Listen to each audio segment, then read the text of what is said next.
Assalamualaikum warahmatullahi wabarakatuh. Perkenalkan, nama saya Apriliani. Saya di sini akan menjelaskan tentang media intelijen dan media monitoring. Mengapa menggunakan media intelijen? Oke, di sini kita bertanya mengapa menggunakan media intelijen? Mengapa orang corporate communication menggunakan media intelijen? Karena kita bisa memanfaatkan kecerdasan buatan atau artificial intelligence, di mana biasa kita sebut AI. Media intelijen adalah aktivitas seperangkat sistem teknologi sebagai alat yang digunakan untuk melakukan pemantauan informasi yang tersebar dalam konten media massa, terutama media cetak dan televisi, dan media sosial untuk semua platform selama 24 jam secara langsung sebagai sebuah kecerdasan buatan, kemudian melakukan aktivitas menganalisis hasil dari pemantauan tersebut. Saat ini kita semua termasuk institusi pemerintah atau korporasi bisnis berada dalam satu konteks situasi yang sangat dinamis. Perubahan dan pergerakan dapat diprediksi, tetapi juga dapat muncul mendadak dan sulit terkendali. Korporasi bukan saja dituntut hanya mencermati dinamika perubahan dan pergerakan tersebut, tetapi harus mengikuti perubahan dalam lingkungan bisnis eksternal secara terus-menerus. Sebab perubahan dan pergerakan tersebut saling terhubung, saling menekan dan terus berkembang bahkan sangat cepat. Maka dari itu, dalam menggunakan media intelijen, kita bisa memanfaatkan kecerdasan buatan di mana media intelijen memiliki kapasitas untuk mengetahui dan memahami dengan cepat, gesit, dan krusial untuk korporasi bisa memahami perubahan dan dinamika tersebut. Lalu yang kedua ada mengetahui perilaku pesaing dan lingkungan bisnis. Untuk mengetahui perilaku pihak lain di luar korporasi, terutama para pesaing, sebuah korporasi sering menggunakan sumber daya eksternal yang digunakan untuk menerima laporan harian, berita media massa, dan percakapan di media sosial tentang korporasi, termasuk pemantauan kegiatan pesaing.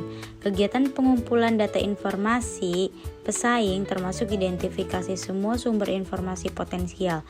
Identifikasi tersebut penting untuk pemetaan narasumber yang memiliki pengaruh besar opini leader di media massa. Informasi tentang pesaing itu sendiri bukanlah kecerdasan, tetapi hanya data mentah tentang perilaku pesaing. Agar informasi tersebut bernilai strategis, harus dilakukan adalah analisis. Dengan demikian, pemilik perangkat media monitoring, dalam hal ini pihak eksternal di luar korporasi, biasanya konsultan media atau konsultan komunikasi, melakukan pemantauan pemberitaan di media massa dan percakapan di media sosial, kemudian menganalisisnya. Hasil analisis tersebut menjadi informasi intelijen bagi korporasi. Oleh sebab itu, pengertian intelijen bisnis mengacu pada informasi yang penting dalam mengelola organisasi dan tindakan yang diambil agar informasi ini diubah untuk mendukung pengambilan keputusan bagi korporasi. Mengacu pada sejumlah korporasi jasa konsultan komunikasi, pada umumnya layanan media intelijen dan media monitoring yang diberikan berbeda-beda. Media tenor korporasi yang memberikan jasa konsultasi komunikasi berbasis di Amerika misalnya menawarkan jasa media intelijen dan media monitoring dalam format yang sangat sederhana. Yang pertama, di sini ada analisis publisitas media, yaitu analisis komprehensif tentang kekuatan dan kelemahan liputan media. Yang kedua ada analisis untuk industri media, yaitu analisis tentang keseimbangan dan keragaman pelaporan dengan mengacu pada strategi editorial. Yang ketiga ada analisis dan pemantauan jejaring sosial, yaitu ikhtiar objektif tentang reputasi korporasi di media sosial dan berbagai forum percakapan online. Yang keempat ada analisis kualitatif terperinci, yaitu analisis menyeluruh terhadap pesan dan argumen dalam pemberitaan di media massa atau percakapan di media sosial. Teknik analisis berbasis perangkat dengan kecerdasan buatan akan menampilkan peta analisis sebagai berikut. Yang pertama, melihat isu yang ada di topik terpilih dalam skala harian, mingguan, bulanan, atau tahunan. Yang kedua, melihat penyebaran isi peta dalam skala Indonesia secara global yang bisa di zoom in sampai level provinsi, kabupaten, desa, kota. Lalu yang ketiga, setiap zoom in akan mengaktifkan drill down terhadap isu secara lebih detail, sehingga semakin detail peta akan semakin banyak terlihat isu terkait. Yang keempat, fasilitas lain untuk navigasi peta dapat dilakukan penggeseran peta ke samping kanan kiri, atas bawah untuk melihat isu di wilayah terdekat. Bagaimana media monitoring bekerja? Media monitoring adalah aktivitas membaca untuk media cetak, media online, dan media sosial, menonton atau mendengarkan untuk media televisi secara berkelanjutan, kemudian mengidentifikasi penyimpanan dan menganalisis konten yang berisi kata kunci atau topik negatif, influence, comparison, atau perbandingan atau newsmaker dan opinion maker dalam pemberitaan media massa dan percakapan di media sosial. Penekanan media monitoring bukan pada hal memantau konten di media massa dan media sosial, tetapi pada analisis, diskusi, dan rekomendasi yang diberikan pada manajemen. Fitur kata kunci dan pelaporan. Perangkat layanan media monitoring memiliki 5 fitur khusus yang dapat digunakan untuk mencari, menemukan, dan menggunakan informasi penting paling relevan yang dibutuhkan korporasi, yaitu sebagai berikut.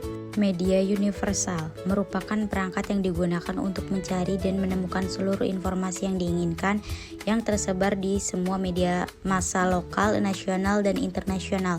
Namun demikian, korporasi dapat hanya memilih beberapa media atau segmen media yang diinginkan. Laporan analisis hasil media monitoring berkisar dari daftar URL untuk permintaan individu hingga abstrak, artikel, atau teks lengkap. Data awal tersebut kemudian dikembangkan dengan berbagai variasi yang diinginkan diketahui, mencakup informasi seperti penghitungan klik di media, jumlah penyebutan sumber, tren, volume, dan jangkauan. Jenis informasi dasar ini dapat dihitung menggunakan perangkat media monitoring. Frekuensi, distribusi, dan integrasi laporan. Frekuensi disebut distribusi dan integrasi laporan media monitoring biasanya tergantung pada pelanggan atau korporasi untuk memutuskan. Umumnya korporasi menerima laporan media monitoring dalam 2 sesi, laporan harian dan laporan mingguan. Sementara itu, distribusi dan integrasi laporan media monitoring mingguan disertai dengan kolom porsi pemberitaan, kecenderungan, pemberitaan topik utama, analisis singkat, kesimpulan.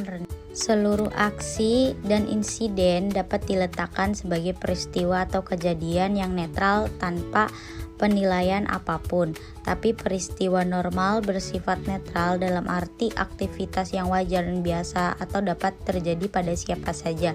Namun aksi atau insiden peristiwa tersebut dapat meninggalkan kesan positif atau negatif bila pemberitaan media massa atau percakapan di media sosial meliput atau membincangkannya dengan cara yang berbeda.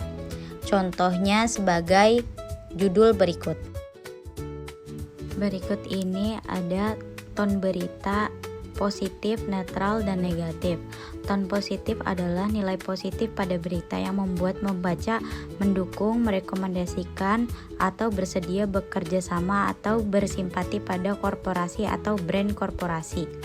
Ton netral adalah berita yang tidak mengandung sentimen negatif atau positif tertentu pada korporasi, hanya melaporkan fakta yang ada atau peristiwa yang terjadi. Selanjutnya, ton negatif adalah nilai negatif pada berita yang membuat pembaca tidak mau mendukung dan bekerja sama dengan korporasi atau brand. Intinya, pemberitaan mengandung kesan jelek dan pada perusahaan atau brand. Mungkin segitu saja yang bisa saya sampaikan mengenai media intelijen dan media monitoring. Kurang lebihnya mohon maaf. Wabillahi taufiq wal hidayah. Wassalamualaikum warahmatullahi wabarakatuh.